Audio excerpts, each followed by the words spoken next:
Welcome to Hem Sharma classes. आज SAS का paper 5 जो पीडब्ल्यूडी का है उसमें कैश बुक का जो प्रैक्टिकल आता है उसको हम डिस्कस करेंगे कि post the following transactions in the cash book of, जिसका भी नाम दिया गया हो और जिस महीने की भी हो उससे कोई फर्क नहीं पड़ने वाला।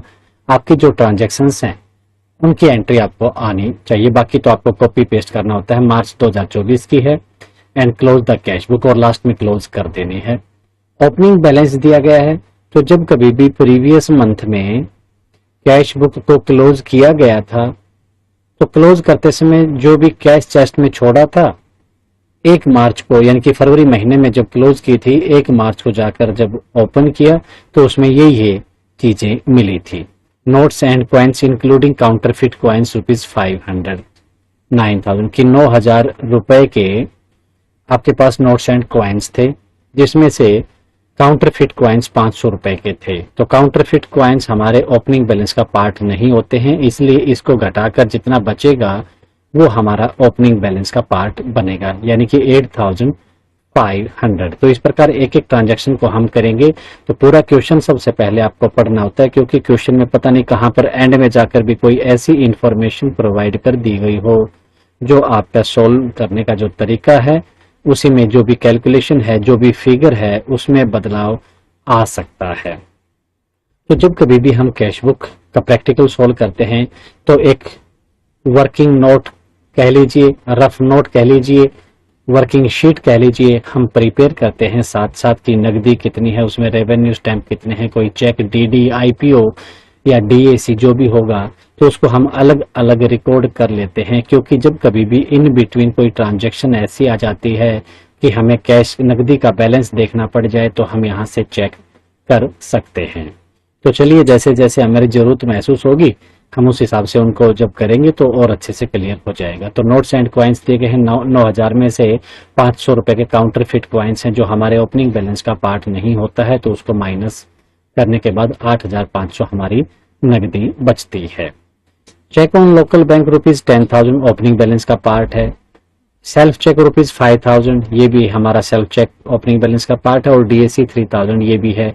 तो टोटल 18,000 हमारी ओपनिंग बैलेंस में ऐड हो जाएंगे। लेकिन जो वर्किंग नोट है उसमें हम अलग अलग इसको रिकॉर्ड करेंगे, क्योंकि जब कभी भी कोई भी चेक रेमिट किया जाएगा या फिर कोई कैंसिलेशन चेक वापस भी देना पड़ जाए तो जो भी सिचुएशन होगी हम हर एक को अलग अलग ट्रीट कर चलेंगे तो गलती नहीं होगी। Check issued in Jain received from contractor for renewal, कि रिन्यूअल के लिए आया है। जनवरी के महीने में हमने कॉन्ट्रैक्टर को कोई चेक दिया था और उस वक्त उसकी हमने क्रेडिट साइड में पेमेंट जो बैंक कॉलम है उसमें एंट्री कर दी थी। तो जब हम एंट्री कर चुके हैं, अभी रिन्यूअल के लिए आया है, तो ठीक है, उसकी जो डेट है उसको हम रिन्यू कर देंगे, यानी कि उसकी डेट चेंज करके जो सिग्नेचर है अथॉरिटी का वो सिग्नेचर हो जाएगा। तो ऐसी ऑप्शन है कि एक बार आपके पास कि जो भी जिस ने साइन किया है चेक कहीं पेमेंट के लिए और रिन्यू करवाना पड़े तो डेट डालकर फिर वही साइन हो जाए तो ये चेक फिर भी काम देता है। तो रिन्यू करने की ये ऑप्शन है। तो इस प्रकार रिन्यू करेंगे तो हमारी कैश बुक में तो कोई फर्क नहीं पड़ा और न ही हमें कोई दूसरा चेक देना पड़ा।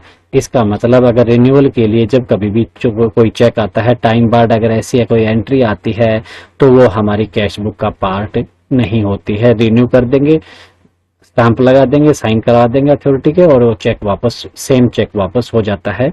तो ये 20,000 रुपए के हम कोई भी एंट्री नहीं करेंगे। अनडिलीवर्ड वेजेस लिखा है, यानी कि जो वेजेस वर्क चार्ज एस्टेब्लिशमेंट के वेजेस पे नहीं हुए थे वो हमारी कैश चेस्ट में रखे हैं। अभी जैसे ही वो लेबर या जिसका भी है वो आएगा तो उसे पे कर दिया जाएगा। तो इस 1,000 रुपए को हम अपने ओपनिंग बैलेंस में लेंगे। प्लस एक चीज हमेशा ध्यान रखनी है कि जो भी अनपेड वेजेस वगैरह रहेगा वो आपको किसी और पर्पज में यूज नहीं करना होगा। एग्जाम्पल ले लेते हैं कि आपके पास 1,000 रुपए का अनडिलीवर्ड वेजेस रखा हुआ है कैश चेस्ट में, इसके अलावा और कोई नकदी नहीं है और आपको पेमेंट करनी पड़ जाए 500 रुपए की, तो इस 1,000 रुपए में से 500 रुपए यूज नहीं किए जाएंगे। ये स्पेशल पर्पज के लिए 1,000 रुपए रखे हैं।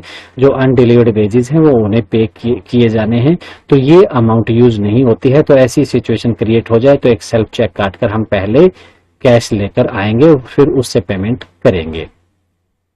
प्राइवेट चेक हमारे ओपनिंग बैलेंस का पार्ट नहीं होता, किसी भी पर्सन का प्राइवेट हो सकता है, लेकिन अगर एक एक्सियन ने तरीका जो फॉलो कर रखा है कि एससी वगैरह से जाकर उसे परमिशन ना लेनी पड़े टेम्परेरी एडवांस के लिए बार बार, तो वो अपना प्राइवेट सेल्फ चेक काट कर रख कर जाता है, उसे हम एक्सियन या कहें कि डिविजनल ऑफिसर का टेम्परेरी एडवांस ट्रीट करते हैं। तो जब कभी भी प्राइवेट सेल्फ चेक आएगा तो हम उसको टेम्परेरी एडवांस ट्रीट करेंगे, तो हमारा ओपनिंग बैलेंस का पार्ट बन जाएगा। यहाँ पर प्राइवेट चेक है, प्राइवेट किसी इंडिविजुअल व्यक्ति का, और हम कंसीडर नहीं करेंगे। Hand receipt for interest to JEK ₹2000, 2000 रुपए का इंटरेस्ट है JEK के पास, हैंड रिसिप्ट है, ठीक है, लिखा हुआ है, हमारे पास प्रूफ है, तो इंक्लूड हो जाएगा कि ओपनिंग बैलेंस में 2000 रुपए ऐड होंगे। ठीक है, तो हम इनको भी ऐड कर लेते हैं। 1000 रुपए अनडिलीवर्ड चार्जेस था, वो हो गया। प्राइवेट सेल्फ चेक तो नहीं लेंगे, हैंड रिसिप्ट 2400 रुपए हम ले लेंगे, इंटरेस्ट का है 2000, क्योंकि 2000 और 400 रुपए का हमारा हो जाता है प्राइवेट चेक, तो 2000 हमारे इंटरेस्ट के हैं। तो यहाँ टोटल जो 2400 दिया है, इसमें प्राइवेट चेक 400 का है, वो इंक्लूड किया गया था, इसलिए हम सिर्फ 2000 रुपए हमारे इंटरेस्ट का लेंगे। Cheque in favour of contractor lying in the chest to be cancelled, जैसे रिन्यूअल वाली सिचुएशन है उस तरह हम इसे इग्नोर नहीं करेंगे। हमारे ओपनिंग बैलेंस में तो इसका कोई रोल नहीं रहेगा, लेकिन हम इसको स्टार मार्क करके रखेंगे, क्योंकि अगर क्वेश्चन में कहीं किसी भी डेट को अगर ये कैंसिल करने के लिए कोई बताया गया है तो हम उस डेट को कैंसिल करेंगे। अदरवाइज हम ओपनिंग बैलेंस कैलकुलेट करके लिखने के बाद अगली ट्रांजैक्शन कोई भी रिकॉर्ड अपडेट करने से पहले इस चेक को कैंसिल कर देंगे, क्योंकि कैंसिलेशन के लिए आया है। Cash was received from treasury on account of pay and allowances of office establishment, तो ऑफिस एस्टेब्लिशमेंट का कोई भी आपका पे एंड अलाउंसेज है वो हमारी इस कैश बुक का पार्ट नहीं होता है।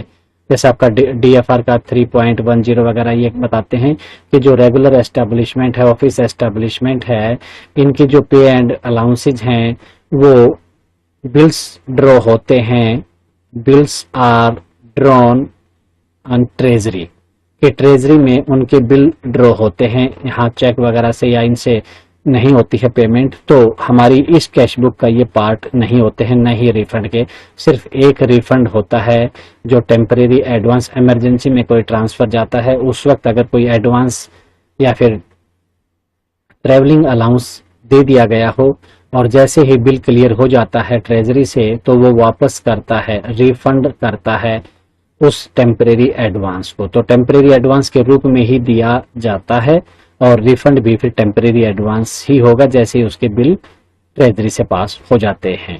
तो यहाँ से उसका कोई रोल नहीं, बस इमरजेंसी में दिया जा सकता है और उसको टेम्परेरी एडवांस ट्रीट किया जाता है। ठीक है, अभी तक जितनी भी जो कैश है या फिर चेक, इंटरेस्ट, DAC जो भी अवेलेबल था, इन सब का अगर हम टोटल करते हैं तो 29,500 का फिगर आता है। यही हमारा ओपनिंग बैलेंस है 1 मार्च को, टू ओपनिंग बैलेंस 29,500। अब स्टार मार्क करके रखा था कि एक चेक कैंसिल का है, तो इस क्वेश्चन में हमारे आगे कभी इस चेक को कैंसिल करने के लिए कुछ नहीं बताया गया है। इसका मतलब हम इसको अभी 1 तारीख को ही कैंसिल, सबसे पहले काम यही करेंगे कि इसको हम कैंसिल कर देंगे। तो जिस दिन पेमेंट की थी तो हमने क्रेडिट साइड में यानी कि पेमेंट साइड में इसको पेमेंट दिखाया था और अब ये कैंसिल करना है, इसका मतलब इसका जो असर है वो खत्म कर देना है। तो 10,000 माइनस का लिख देंगे तो इसका असर खत्म हो गया, यानी कि कोई भी पेमेंट नहीं हुई है। तो हम क्रेडिट साइड में यानी कि क्रेडिट व्हाट गोज आउट, हमारी कैश बुक है वो हमारा रियल अकाउंट है, क्योंकि कैश का जो बुक है वो कैश बुक तो रियल अकाउंट का है। Debit what comes in and credit what goes out.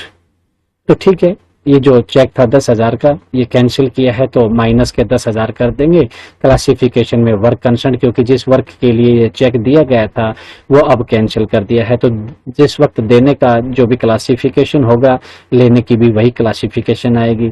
जैसे कोई भी PW डिपॉजिट की बात करें, कोई रिसीट डिपॉजिट है या जैसे सिक्योरिटी डिपॉजिट है, तो जब लेते हैं तो उसका जो डिपॉजिट है, इस सिक्योरिटी डिपॉजिट को कॉन्ट्रैक्टर को जब पे करते हैं तो उसी हेड के तहत ही उसकी पेमेंट होती है। तो हमें क्लासिफिकेशन में ध्यान रखना है, जिस अमाउंट में हमें रिफंड करना है या जहां से पहले हमने रिसीव किया है और उसको वापस करना पड़े, तो हमारा हेड एक ही रहता है। सेल्फ चेक इन कैश करवा लिया गया है। सेल्फ चेक इन कैश में हमारी कैश बुक में तो कोई एंट्री नहीं आएगी, क्योंकि कैश और चेक जब दोनों हमारे पास थे वो हमारे कैश का ही पार्ट थे, इसलिए इसमें कोई बदलाव नहीं आएगा, तो एंट्री नहीं होगी। लेकिन हमारा जो वर्किंग नोट है वहां पर हमारी नकदी तो कम हो जाती है, सॉरी नकदी बढ़ेगी, क्योंकि हमने चेक इन कैश करवाया है। सेल्फ चेक को लेकर हम गए बैंक, बैंक से हमें मिली नकदी, तो ये जो नकदी लेकर हम अपनी कैश चेस्ट में रख देते हैं, तो ये सेल्फ चेक क्रेडिट साइड में एंट्री हो जाएगी, क्रेडिट व्हाट गोज आउट, और नकदी आ जाती है डेबिट व्हाट कम्स इन। यानी कि हमारा सीधे से शब्दों में कहें तो चेक चला गया बैंक में और हमारे पास आ गई नकदी। तो ठीक है, जो चेक हमारे पास था 5,000 रुपए का, यहाँ पर ओपनिंग बैलेंस में हमें देख लेना, जब कभी कोई इन्फॉर्मेशन यहाँ पर पूरी ना मिले तो ओपनिंग बैलेंस में किसी भी चेक से रिलेटेड आपको ओपनिंग बैलेंस में मिल जाएगी। इंटरेस्ट के रिलेटेड, टेम्परेरी एडवांस के रिलेटेड यहाँ आपको मिल जाएगी इंफॉर्मेशन। तो 5,000 रुपए का चेक हमने दे दिया और नकदी हमें प्राप्त होगी। तो ये चेक कम हो चुका है यहाँ से और नकदी 5,000 रुपए बढ़ चुकी है। Cheque on local bank remitted into bank, कि एक 10,000 रुपए का एक लोकल बैंक का चेक था हमारे पास और हमने बैंक में जमा करवा दिया, हमारे खाते में उधर पैसे आ गए, तो हमारे पास जो चेक रखा था अब वो कम हो गया है। तो 2 मार्च को by remittance of local cheque credit what goes out हमने बैंक में जमा कर दिया 10,000 रुपए का। RIT क्लासिफिकेशन हमने कर दी है। तो 5,000 का तो पहले हो चुका था, 10,000 का भी ये चेक चला गया। अब 3,000 की जो DAC है हमारे पास सिर्फ ये बची है। वर्किंग नोट बनाने का फायदा ये होता है कि हमें ध्यान रहता है कि क्या क्या चीजें यहाँ पर अवेलेबल हैं। ओके, इसके बाद 4 मार्च को चेक इशू किया जाता है सप्लायर को, इन प्रीवियस मंथ में जो इशू किया था कैंसल्ड। अब ये अमाउंट जैसे ओपनिंग बैलेंस में एक कैंसल्ड का आया था, cheque in favour of contractor lying in the chest is to be cancelled. अगर ये 10,000 का फिगर यहाँ है, अगर यहाँ पर भी 10,000 होता और वहां फिगर मैच कर देता तो हमारा यही होता है कि 4 तारीख को कैंसिल किया गया है ये चेक, लेकिन यहाँ तो न तो फिगर मैच है ना कुछ, तो नहीं कि ये अलग से एक चेक और है। तो ठीक है, कैंसिलेशन की हम एंट्री करेंगे वही कि जब हमने पेमेंट की थी तो जो हमारा बैंक कॉलम है वहां लिखा था, अब ये कैंसिल करना है तो वहीं से माइनस हो जाएगा। तो 4 मार्च को by cancellation of supplier cheque minus के 3,000 बैंक कॉलम से ही हमने दिया था वहीं से माइनस कर दिया, और जिस काम के लिए दिया था यानी कि वर्क कंसर्न जिसका था पेमेंट करनी थी वही चेक कैंसिल किया है, तो क्लासिफिकेशन में वर्क कंसर्न ही आएगा। 5 मार्च को हमने एक फ्रेश चेक दिया। अब कंफ्यूजन नहीं रखना है, रिन्यूअल होता है तो डेट डालकर साइन करके फिर से उसी चेक को वापस दे देते हैं। यहाँ वर्ड यूज किया है फ्रेश चेक, यानी कि अब एक दूसरा चेक दिया गया है। जब कभी भी कोई भी चेक दिया जाता है, फ्रेश चेक दिया जाएगा तो उसकी एंट्री जरूर करनी है, क्योंकि हमारा एक चेक और गया है। पुराने वाला भले ही रखा रहे, लेकर हम रखेंगे, नया देंगे, लेकिन कौन सा चेक दिया है उसकी इंफॉर्मेशन हमारे पास रिकॉर्ड हो जाती है, तो इसकी एंट्री करनी ही करनी है।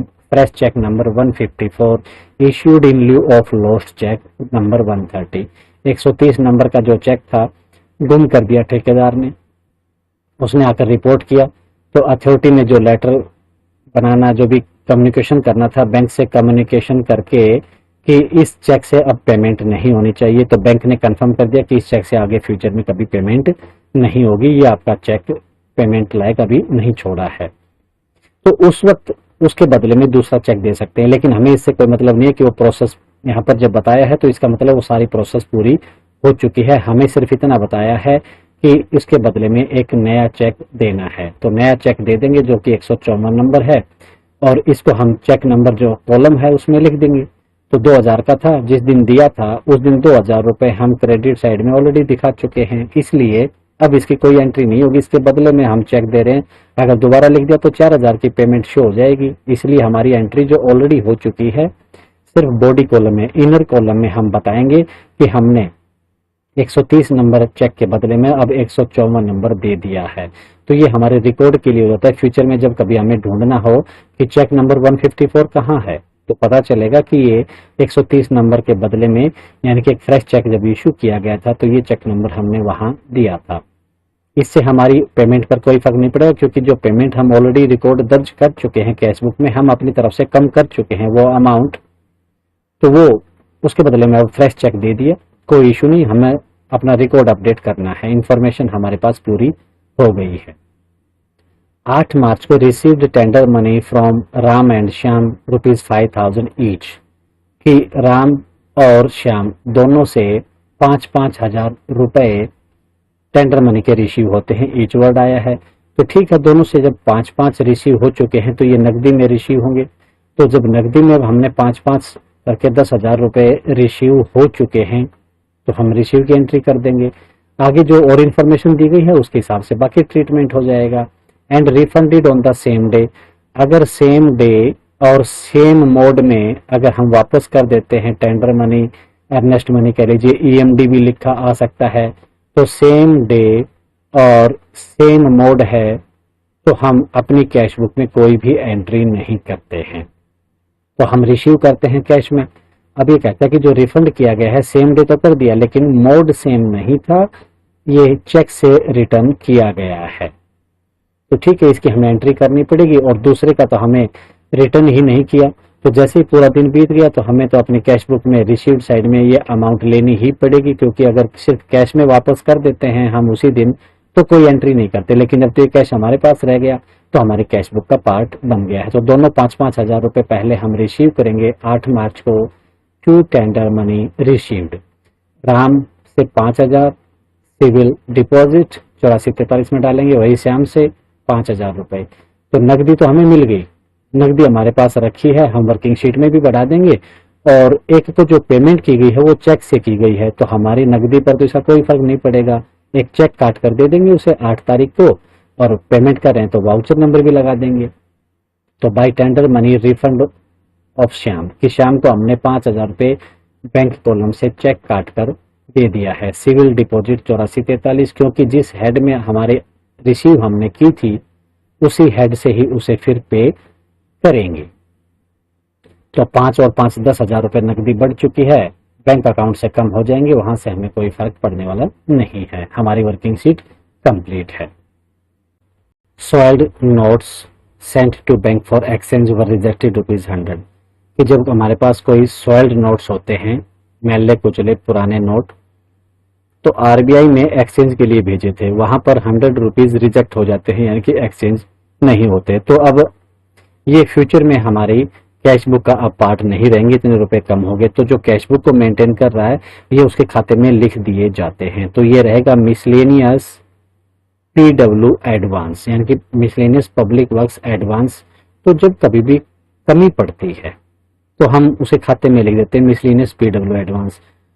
कैश फाउंड शॉर्ट हो, लॉस्ट का वर्ड आ जाए, टेम्परेरी एडवांस या फिर इंटरेस्ट में, तो इस प्रकार की जब कभी कमी होती है तो मिसलेनियस पीडब्ल्यू एडवांस में, यानी कि उसे खाते में हम दिखा देते हैं। तो यहाँ पर भी सॉइल्ड नोट्स थे, अब एक्सचेंज नहीं हुए 100 रुपए के, तो उसने जो लिए तो वो जिम्मेदार है कि भाई ये अमाउंट अब हमें रिसीव नहीं हुई है, उसका रीजन वही है, तो उसके खाते में लिख देंगे, यानी कि मिसलेनियस पीडब्ल्यू एडवांस। 8 मार्च को by soiled notes rejected by RBI, RBI ने रिजेक्ट कर दिए 100 रुपए के, तो ये 100 रुपए कम हो गए, हम अपनी वर्किंग शीट में भी कम कर लेंगे मिसलेनियस पीडब्ल्यू एडवांस, तो 100 रुपए कम हो चुके हैं। 9 मार्च को है परचेज रेवेन्यू स्टैम्प्स ₹100, कि 100 रुपए के रेवेन्यू स्टैम्प परचेज किए हैं। तो जैसे हम 100 रुपए का नोट देकर 100 रुपए का नोट ही वापस ले ले तो हमारे कैश पर कोई फर्क नहीं पड़ता है, क्योंकि हमारा एक ही चीज है। और इसकी बात करें रेवेन्यू स्टैंप की, तो ये रेवेन्यू स्टैंप भी हमारा कैश का ही पार्ट है, तो कैश देकर कैश ही वापस आ गया है, तो कोई फर्क नहीं पड़ने वाला हमारी कैश बुक में। लेकिन हमारी जो वर्किंग शीट है उसमें से हमारी जो नकदी कम होकर रेवेन्यू स्टैंप बढ़ जाती हैं, तो 100 रुपए खर्च करके हमने 100 रुपए की रेवेन्यू स्टैंप जो खरीदी है, तो रेवेन्यू स्टैंप के कॉलम में हम 100 अपडेट कर देंगे, और 100 रुपए का खर्चा हुआ है वो हम नकदी में अपना यहाँ पर लिख देंगे। पोस्टेज स्टैंप है, ये हमारे ओपनिंग बैलेंस का भी पार्ट नहीं थी, ये उसमें हमारी नहीं होती, लेकिन इसको खरीदा गया है तो खर्चा तो लगेगा। सप्लायर के नाम का चेक काट सकते हैं। तो यहाँ पर कैश वर्ड लिखा है तो हम चलिए कैश में ही पेमेंट दिखा देते हैं, अदरवाइज आपके सप्लायर को चेक देना होता है। कोई नहीं, हम यहाँ पर कैश से पेमेंट कर देंगे। By purchase of postage stamp 500 रुपये का हमारा खर्चा हो गया है। हम ऑफिस एक्सपेंडिचर है, स्टैंप हमारे ऑफिस में यूज होगी, तो प्रिंटर ठीक करना है, चेयर रिपेयरिंग का है, कैनिंग, कुछ भी किसी प्रकार का आ जाए वो सब आपका ऑफिस एक्सपेंडिचर रहेगा। तो ये जो उस वर्क को चार्ज करना है वहां पर हम ये खर्चा कर देते हैं कि जो उस काम की कंसर्न जो भी ऑफिस में है वहां हमारा खर्चा हो रहा है। तो 500 रुपये हमने पे कर दिए, ठीक है, खरीदी गई स्टाम्प। 10 मार्च को mister A receipted challan submitted by JE Amit. Okay, JE ने, अमित ने हमें एक रिसिप्टेड चालान दिया। रिसिप्टेड चालान का मतलब है कि आपने बैंक में जाकर जो पैसा जमा किया है तो डिपॉजिट स्लिप जो होती है वो वही ये आपकी रिसिप्टेड चालान है, कि जेई ने आकर बताया कि मुझे पैसा मिला था डिपार्टमेंट के लिए और मैंने वो बैंक में जमा कर दिया है और ये रिसिप्ट ले लीजिए। तो हम इसे ऐसे ही ट्रीट करेंगे कि वो पैसा जैसे हमने रिसीव किया है, कैश बुक में हम डेबिट साइड में एंट्री कर देंगे और फिर उसको बैंक में रेमिटेंस भी दिखा देंगे, क्रेडिट साइड में भी रिकॉर्ड कर देंगे। तो जैसे उस जेई ने किया है सेम वही उसी प्रकार की एंट्री हम यहाँ पर कर देते हैं। अब ये तो ठीक है कि कोई और डेट नहीं दी गई, अगर ये जेई कहता 10 तारीख को आकर बताता है कि 8 तारीख को मुझे पैसा मिला था, तो उसकी एंट्री फिर किस प्रकार होगी। पहले हम इसको नॉर्मल एंट्री कर लेते हैं कि 10 मार्च को by to receipt by JE Amit 2000, तो 800 अदर्स जो रहता है वह हमारी होगी। तो 0059 PW जनरल 800 अदर्स, इतना बड़ा लिखने की जरूरत नहीं है, 0059 PW अदर्स 800 भी लिखने की जरूरत आपको नहीं। कोई इशू नहीं, हमारी क्लासिफिकेशन में समझ में आना चाहिए कि ये एक रिसीट है डिपार्टमेंट की 0059 PW रिसीट जो हाई है अदर्स, OR मतलब अदर रिसीट्स, ठीक है। जैसे ये पैसा आया बैंक में रेमिट कर दिया 10 मार्च को by remittance of receipt by JE Amit, 2000 रुपये बैंक में जमा कर दिए। हमारे पास हाथ में कुछ नहीं आया, लेकिन जो जेई ने लिया और फिर जमा कर दिया वही हमने यहाँ पर एंट्री की है, जैसे ये पैसा हमें मिला और हमने बैंक में जमा कर दिया। अगर यही बात है, जेई कहता कि ये जो 10 तारीख को आकर बताता है, आपकी 9 तारीख को पहले ही एंट्री हो चुकी है और 10 को आकर कहता है कि 8 मार्च को ये पैसा आया था, तो हम यहाँ पर 10 तारीख को रिकॉर्ड करेंगे और 8 मार्च यहाँ नीचे इसकी डेट डाल देंगे कि ये जो पैसा रिसीव की बात हो रही है ये 8 तारीख को रिसीव हुआ था। और जेई कहता है कि 9 तारीख को मैंने बैंक में जमा किया, तो हम वो 9 तारीख यहाँ पर रेमिटेंस वाली जो हमने तो 10 डालनी पड़ी क्योंकि इससे पहले एंट्री हो चुकी है, तो 9 की बजाय अगर ये 8 की बात करता है, क्योंकि 9 के नीचे 9 तारीख को हम लिख ही सकते हैं, तो हम बैक डेट में जाकर कोई एंट्री नहीं कर सकते। तो 8 तारीख को उसने बैंक में जमा किया था, तो यहाँ नीचे लिख देंगे हम 10 मार्च के नीचे 8 मार्च की, ये 8 मार्च को पैसा रेमिट हो चुका है। तो बैंक में कहीं भी मैच करने की हम देखेंगे, कोई डेट देखनी पड़ जाए तो 8 तारीख को हम चेक कर लेंगे कि क्या इतना पैसा जमा हुआ है, तो ये रेफरेंस डालनी पड़ती है कि एक्चुअल में ये सिचुएशन क्या थी, उसी हिसाब से ही एंट्री करेंगे। Conducted surprise check and found cash short, तो जब कभी भी पैसा कम मिलता है किसी भी कारण से तो उसके नाम पर हम एडवांस दिखा देते हैं। अगर इंटरेस्ट का किसी ने लॉस किया है तो जिसके नाम पर इंटरेस्ट है उसके नाम पर दिखा देते हैं, तो उसके खाते में लिख देते हैं। तो यहाँ पर कैश कम पाया गया है तो ये तो कैश बुक मेंटेन करने वाले की गलती है। तो 12 मार्च को by cash found short 300 miscellaneous PW advance दिखा देंगे, जो कैश बुक मेंटेन कर रहा है 300 रुपए कम हो चुके हैं। हम भी साथ साथ अपनी वर्किंग शीट में अपडेट करते चलेंगे। Issued temporary advance to JE Singh साहब, कि जेई सिंह को हमने टेम्परेरी एडवांस इशू कर दिया 5000 रुपए का, तो ये तो हमें कैश में ही करना होता है, ठीक है, इशू कर देंगे। और जब तक हमारी कोई भी पेमेंट नहीं होती है, एक्चुअल में पेमेंट नहीं होगी, तब तक हम बाहर वाले कॉलम में इसको पेमेंट नहीं दिखा सकते। अभी तो डिपार्टमेंट की जो कैश चेस्ट है उससे निकलकर एम्प्लॉय की पॉकेट में पैसा आया है, खर्च नहीं हुआ है, तो हम सिर्फ बॉडी कॉलम में रेड इंक एंट्री करते हैं। इसके लिए कि 18 मार्च को बाई टेम्परेरी एडवांस टू जेइंग सिंह ₹5000, 5,000 रुपये का टेम्परेरी एडवांस दे दिया है। रेड इंक एंट्री यानी कि लाल पेन से, लाल स्याही से लिखना होता है। अभी हम एग्जाम में ये वर्ड लिख देते हैं कि रेड इंक, यानी कि ये एंट्री जो है ये रेड इंक की एंट्री है। अब टेम्परेरी एडवांस 5,000 रुपये का हो गया है। पहले कोई भी टेम्परेरी एडवांस नहीं था, कोई नहीं, अब इशू हुआ तो अब रिकॉर्ड कर दिया हमने। 20 मार्च को ₹200 received from sale of tender forms, की टेंडर फॉर्म थे वो बेच दिए तो उससे फिर पैसा आया, इंक्लूडिंग जीएसटी एंड एसजीएसटी 2% की। इसमें शामिल है 200 रुपए में ही शामिल है जीएसटी, एसजीएसटी और सीजीएसटी। तो अमाउंट तो टोटल हमें 200 रुपए मिली है। अगर एक्सक्लूड होता, एक्सक्लूडिंग एसजीएसटी सीजीएसटी, तो हम इसके ऊपर सीजीएसटी और एसजीएसटी और कैलकुलेट करके 1% वो भी लिख देते और वो हम रिसीव साइड में दिखाते 200 प्लस में सीजीएसटी और एसजीएसटी। और ये सेम डिपॉजिट भी कर दी गई। तो 200 रुपए हमने रिसीव किए 20 मार्च को।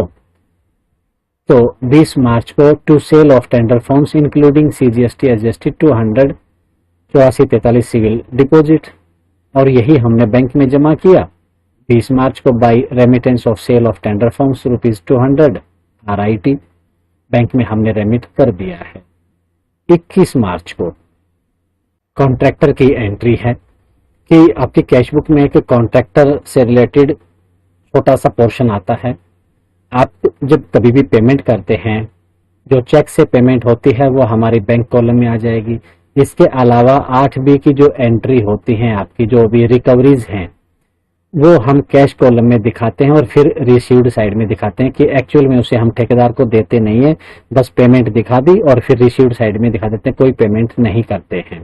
क्योंकि यहाँ से जो पैसा हमें फिर कहीं इनकम टैक्स डिपार्टमेंट को देना है, कुछ सिक्योरिटी डिपॉजिट का है जो बाद में उसे रिफंड कर देना है, तो ये पैसा हमें उससे लेना है। तो कैश बुक में हम उसे पहले पेमेंट दिखा देते हैं एक बार और फिर रिसीव्ड साइड में दिखा देते हैं कि हमने ठेकेदार को पे कर दिया था और ठेकेदार ने हमें दिया है इस पर्पज के लिए। चलिए कोई नहीं, सॉल्यूशन करते हैं कि paid by cheque on account bill of contractor A construction of hospital.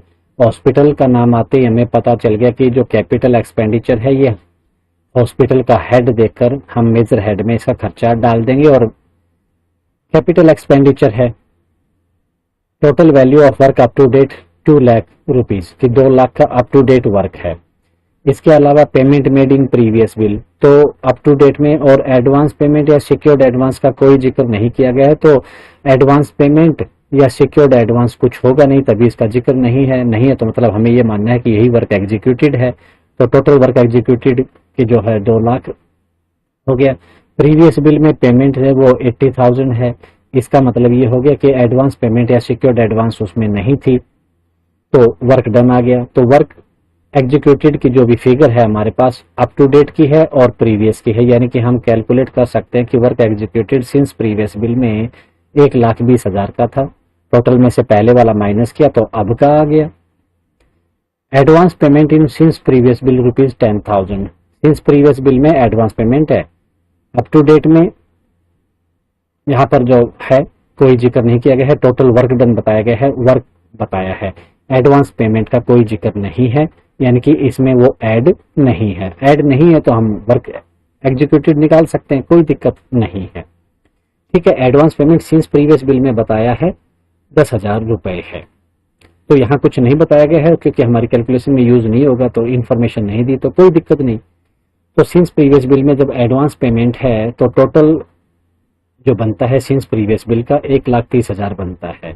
लेकिन हमें ध्यान है कि इसमें से हम रिकवरीज को माइनस करते हैं, तो जो भी रिकवरीज बनती हैं उन रिकवरीज को देखते हैं कि क्वेश्चन में क्या क्या दी गई है। Security deposit 5%। सिक्योरिटी डिपॉजिट हमेशा वर्क एग्जीक्यूटेड पर होती है। 1,20,000 पर 5% हमने कैलकुलेट किए तो 6,000 रुपए ये हो गए। उसके बाद है इनकम टैक्स ₹2,000 कि 2,000 रुपए इनकम टैक्स की पेमेंट हुई है। इनकम टैक्स 2% और इनकम टैक्स हमारी तीनों पेमेंट पर होती है, यहाँ 2 दी गई है तो दोनों का टोटल करेंगे। 1,30,000 पर हम कैलकुलेट करेंगे तो 2,600 रुपए आ गए 2%। फिर CGST और SGST 1% है, यानी कि यही 2600 रुपये अब 1300 में बांट देंगे, क्योंकि टॉप 2% कैलकुलेट इकट्ठा किया था तब ये इतना आया था। अब अलग अलग करेंगे तो 1300 यानी कि SGST और CGST 1300 हो गई। ओके, हायर चार्जेस फिर दिए गए हैं 500 रुपए के, 500 रुपए ये भी हमारे 8B की एंट्री हो गई। इसके अलावा फिर है recovery of special T&P, special tools and plants की बात आती है तो ये हमेशा आपकी 8A की रिकवरी बनती है, क्योंकि ये पर्टिकुलर उस वर्क के लिए खरीदी गई होती है, उसी वर्क को चार्ज होती है, इसलिए हमारी ये 8A की एंट्री हो जाएगी। तो स्पेशल T&P 1000 रुपीज ये 8A की हो गई, बाकी आपकी 8B की रिकवरीज हैं। और contractor has requested that CGST and SGST में be recovered in last and final bill. अब कॉन्ट्रैक्टर कुछ भी रिक्वेस्ट करता रहे, जो भी रूल हैं, जो भी बिल लगेगा उसके हिसाब से वो कटते रहेंगे, तो हमने काट दिया, ठीक है। 8A की रिकवरी 1000, 8B की रिकवरीज 11,700, तो इन दोनों रिकवरीज का टोटल कर लेंगे तो ये हो गया 12,700। टोटल 1,30,000 हम पेमेंट करने वाले थे, उसमें से 12,700 की तो हम रिकवरी कर रहे हैं, तो बाकी बचेगा 1,17,300, जिसकी पेमेंट हम चेक से करेंगे ठेकेदार को। और ये 8B की जो रिकवरीज हैं जिनका टोटल आया था 11,700, ये हम कैश में दिखा देंगे और फिर रिसीव्ड भी करेंगे। ये एक्चुअल पेमेंट नहीं होती है इसकी, जो 11,700 है, और 1,17,300 की हम चेक से पेमेंट कर देंगे। तो 21/3/2024 को by contractor A for hospital construction, hospital की कंस्ट्रक्शन थी इसलिए क्लासिफिकेशन में 4210, 4 से हमें पता चल गया कि कैपिटल आउटले या कहें कि कैपिटल एक्सपेंडिचर है on medical and public health 210 classification होगी। तो 1,17,300 हमने चेक से पेमेंट कर दी बैंक कॉलम से, और 11,700 जो आपके 8B की रिकवरीज हैं वो हमने यहाँ रिसीव कर ली। अब एक एक करके रिसीव्ड साइड में भी हम उनकी एंट्री करेंगे कि सबसे पहले सिक्योरिटी डिपॉजिट था, इनकम टैक्स था, CGST, SGST, वो सब रिकॉर्ड कर देंगे यहाँ पर। तो 21 मार्च को 2 रिकवरीज मेड टू कॉन्ट्रैक्टर क्या क्या है? सिक्योरिटी डिपॉजिट था 6,000 रुपए, इनकम टैक्स था 2,600 रुपए, CGST 1,300 रुपए, SGST 1,300 और हायर चार्जेस था 500 रुपए। तो क्लासिफाई कर देंगे इनको हम, क्योंकि सिक्योरिटी डिपॉजिट है आपकी जो 8443 सिविल डिपॉजिट, इतना लिख देंगे तो अभी बहुत है, 103 सिक्योरिटी डिपॉजिट हो गया।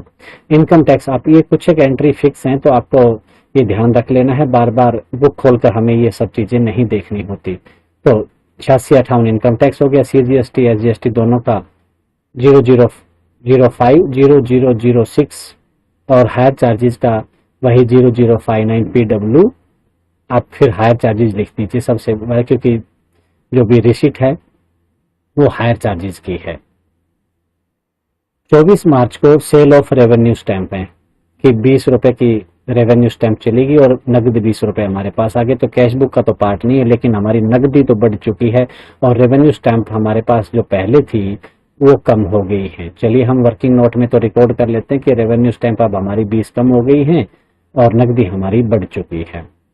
अब कोर्ट स्टैंप कहता है कि 30 रुपए की कोर्ट स्टैंप भी बेच दी है, तो कोर्ट स्टैंप बेचने से हमें 30 रुपए नकद तो मिल जाएंगे और हमारे पास से कुछ गया नहीं है। जैसे रेवेन्यू स्टैंप में तो रेवेन्यू स्टैंप गई थी जो हमारी कैश का पार्ट होती है, इसलिए वो हमने रिकॉर्ड की थी, लेकिन कोर्ट स्टैंप का सिर्फ बेचने से हमें पैसा मिलेगा। तो 24/3 को to sale of court stamp ₹30, 30 रुपए हमें मिल चुके हैं।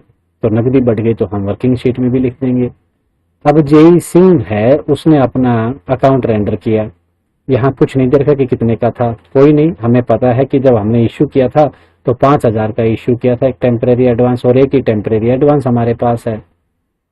इस 5,000 में से जो जो खर्चा करता है, पेड टू लेबर 3,000 कि 3,000 लेबर को पे कर दिए उसने, माइनस कर देंगे। फिर कहता है कि इसी में से ही 200 रुपये ऑब्जेक्ट हो गए कि लेबर को 2800 माना और 200 रुपए जो है वो किसी सी सिंह डी सिंह को नहीं देने थे और ये देकर आ गया, तो ये 200 रुपए के ऊपर ऑब्जेक्शन लगा दिया। तो फिलहाल तो 200 रुपए उसके खाते में ही लिख देंगे कि 200 रुपए का हिसाब किताब आप करोगे, 2800 की पेमेंट हो गई है, तो 200 का अलग दिखा देंगे, 2800 का अलग दिखा देंगे, टोटल 3,000 रुपए तो कम हो चुके हैं। कोई इशू नहीं, टेम्परेरी एडवांस हमने 5,000 का दिया था, ये वही है। और लेबर को 3,000 वाला है, 200 रुपये ऑब्जेक्ट हो गए, ऑब्जेक्टेड है तो 2800 और 200। पेमेंट फॉर कार्टेज, कार्टेज का मतलब आ गया कि जो यातायात के साधन, जहां पर ट्रांसपोर्ट की ढुलाई जो होती है गुड्स की या जो भी मटेरियल मंगवाया गया उसका कार्टेज चार्जेज यानी कि खर्चा लगा है, तो ये हमारा स्टॉक का हो गया, 1,000 रुपये ये हो गया। तो जब 1,000 रुपये ये हमने पे कर दिए, 3 पहले पे कर दिए थे, टोटल 4 पेमेंट के बाद 1,000 रुपये बचते हैं, वो रिफंड कर देगा क्योंकि टेम्परेरी एडवांस है, जब रेंडर होगा तो क्लोज हो जाएगा, तो बाकी की अमाउंट तो एडजस्ट कर दी जाएगी और ये 1,000 रुपये है ये रिफंड हो जाएगा। चलिए एंट्री करते हैं सबसे पहले 26 मार्च को कि जो एक्चुअल में पेमेंट करता है by payment through temporary advance of JE Singh, कि जेई सिंह के पास एक टेम्परेरी एडवांस था, वहां से पेमेंट की गई है कि 2800 रुपये तो लेबर को, क्योंकि 200 तो जो ऑब्जेक्शन लगाया है वो तो उसके खाते में लिखे जाएंगे, तो ऑब्जेक्टेड पेमेंट 200 रुपये मिसलेनियस पीडब्ल्यू एडवांस, और जो लेबर काम कर रही थी वो उसी वर्क, जिस वर्क पर थी उसी के वर्क कंसर्न कर देंगे। फिर बात आती है 1,000 रुपये तो उसने कार्टेज के भी दिए, क्योंकि कार्टेज तो जब मटेरियल आया तो स्टॉक, और स्टॉक में जब कभी भी आपके आते क्लासिफिकेशन डाल देनी है सस्पेंस स्टॉक, क्योंकि नहीं पता कि वो मटेरियल कहाँ पर किस वर्क पर लगेगा, किस हेड को वो चार्ज करना है, जब तक हमें पता नहीं होगा तब तक सस्पेंस में रहेगा। तो टोटल 4,000 रुपये का खर्चा होता है, 1,000 रुपये रिफंड, तो हम टेम्परेरी एडवांस को क्लोज कर देंगे हमारी डेबिट साइड में। तो adjusted and closed as under, तो हमारे पास ये जो वाउचर लगाए हैं इसको बोलेंगे हम, क्योंकि जब हम डेबिट साइड में लिखेंगे तो क्रेडिट साइड में जो वाउचर यहाँ पर तैयार किए हैं इसके लिए हम बात करेंगे कि कॉन्ट्रा एंट्री। कोई भी जब चेक आप काट कर देते हैं फिर उससे नकदी आती है, तो डेबिट साइड और क्रेडिट साइड दोनों साइड में सेम फिगर हो और हमारा ही चेक का हमारा ही पैसा है, तो ये कॉन्ट्रा एंट्री बोलते हैं इनको। तो ये हमारा अब लिखेंगे कि वाउचर एज पर कॉन्ट्रा, 4,000 रुपये का हमने हिसाब दिया था। कॉन्ट्रा मतलब आप अपोजिट साइड में जाकर देख लीजिए, कॉन्ट्रा मतलब अपोजिट साइड में जाकर देखो, 4,000 रुपये के ये वाउचर और 1,000 रुपये का कैश रिफंड कर दिया, टोटल 5,000 का हिसाब हो गया, क्योंकि हमने क्लोज कर दिया उसका अकाउंट, 1,000 रुपये बचे थे वो भी ले लिए, तो ये अकाउंट टेम्परेरी एडवांस का क्लोज हो गया है, 5,000 का उसका हिसाब कंप्लीट। तो टेम्परेरी एडवांस था 5,000 का, अब वो भी खत्म हो चुका है, अब कोई भी टेम्परेरी एडवांस नहीं बचा है। 29 मार्च को 5 chairs received for office use, 5 कुर्सियां रिसीव होती हैं ऑफिस में यूज के लिए, जिनकी कीमत है 4,000 रुपए।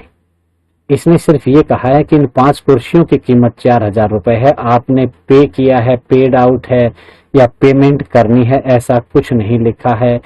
सिर्फ सामान रिसीव होने पर हम पेमेंट नहीं करते हैं, हो सकता है पेमेंट पहले की हो, बाद में करनी हो, कब क्या है हमें नहीं पता है। सिर्फ सामान रिसीव करेंगे कोई भी तो हमें उसकी पेमेंट नहीं करनी होती है, वो भले ही दिया गया हो कि वो इतने रुपए की चीज है, इतने रुपए का आइटम है, उससे हमें कोई इश्यू नहीं है। फिर 30 मार्च को refunded security deposit to contractor M, कि कॉन्ट्रैक्टर एम है उसको एक सिक्योरिटी डिपॉजिट 40,000 की रिफंड की गई है और ये पेमेंट है वो चेक के द्वारा की गई है, तो हम एक चेक काट देंगे, कोई इश्यू नहीं है। तो 30 मार्च को by contractor M SD refund, security deposit refund कर दिया 40,000 का, 8443 सिविल डिपॉजिट, 103 एसटी। तो जिस हेड के में हमने इसे रिसीव किया था उसी हेड से ही अब वापस दे रहे हैं, जितनी भी एंट्रीज थी अपडेट कर दी है। तो जब कभी भी सारी ट्रांजैक्शन हम अपडेट कर देंगे उसके बाद क्लोजिंग बैलेंस निकालेंगे कि अब हमारे पास क्या बचा हुआ है। तो जो भी बचा होगा उसका तरीका है कि हमारे पास जितना था, यानी कि डेबिट बैलेंस में जो भी हमारे पास था उसमें से कुछ तो हमने बैंक में जमा कर दिया, कुछ को हमने पेमेंट कर दिया, तो इस प्रकार कम होते होते अब लास्ट में जो बचेंगे, यानी कि जो था हमारे पास उसमें से हमने जो बैंक में जमा या पेमेंट कर दी वो माइनस कर देंगे। तो यहाँ पर 31 मार्च को by closing balance debit side का टोटल कर देंगे यहाँ पर और बाकी का माइनस कर देंगे। चलिए तब तक हमारे पास जो वर्किंग शीट है उसमें भी तो फिगर हैं कि नकदी कितनी थी 19,550, रेवेन्यू स्टैंप 20 बेचने के बाद 80 ये बची है, 10,000 का चेक और 5,000 का। अब एक बची है हमारे पास DAC 3,000 की, सिर्फ वो अवेलेबल है। एक इंप्रेस्ट है 2,000 रुपये का, टेम्परेरी एडवांस अब कुछ नहीं बचा, ये क्लोज हो चुका है। तो ये जो टोटल अमाउंट बची है इतनी आनी चाहिए हमारी 24,630 जब हम डेबिट साइड में से क्रेडिट साइड का कैश कॉलम माइनस करेंगे। चलिए हम, ये तो हमारा था वर्किंग नोट।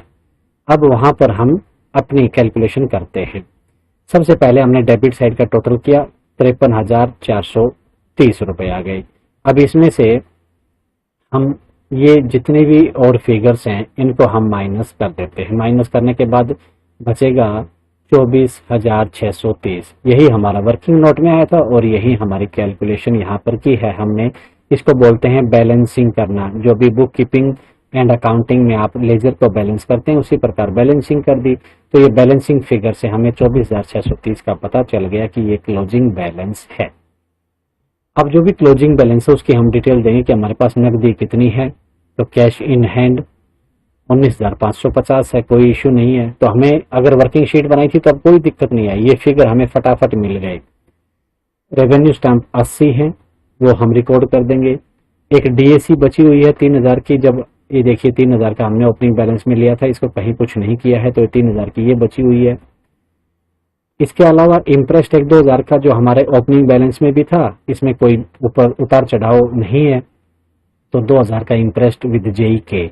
अगर किसी और के पास इंटरेस्ट होता तो हम उसको भी लिख देते, यहाँ पर जो भी अमाउंट होती, एग्जाम्पल 3,000 ले लेते हैं, इंटरेस्ट विद SDOM या जो कुछ भी हो हम उसी को रिकॉर्ड कर देते हैं। टेम्परेरी एडवांस 5,000 और 5,000 का क्लोज करने के बाद कुछ नहीं बचा, ठीक है। टोटल तो 24,630 है, उसको हम लिख देंगे टोटल 24,630 हो गए। अब इसमें दो पार्ट हैं।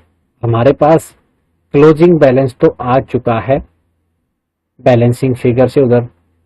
इस क्लोजिंग बैलेंस में हम टेम्परेरी एडवांस और इंटरेस्ट को छोड़कर बाकी जो चीजें हैं, cash in hand, revenue stamp, cheque, DDIP और DAC, ये इन चीजों का हम देते हैं सर्टिफिकेट। जब कैश बुक पूरी हो जाती है उसके नीचे ये सर्टिफिकेट देते हैं, तो इनका ही टोटल करते हैं वहां पर। दूसरे शब्दों में कहें कि जो हमारा क्लोजिंग बैलेंस है उसमें से हम टेम्परेरी एडवांस और इंटरेस्ट को माइनस कर देते हैं। तो वही बात आ गई कि इनका टोटल कर लीजिए या फिर जो क्लोजिंग बैलेंस है उसमें से माइनस कर दीजिए इनको। तो certified that cash in chest has been counted by me on 31 March 24, कि ये सर्टिफाई किया जाता है कि मेरे द्वारा काउंट किया गया था और 22,630 मिला था। आप इनको जोड़िए, 19 और 3 22,630, ठीक है। तो ये वर्ड्स में और फिगर्स में दोनों में लिख देना है, एंड विच इज करेक्ट, जो सही है।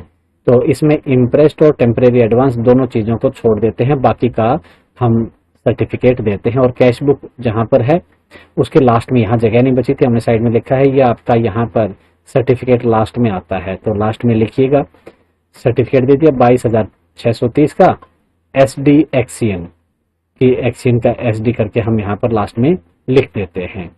तो इस प्रकार हमारी कैश बुक यहाँ पर कंप्लीट होती है।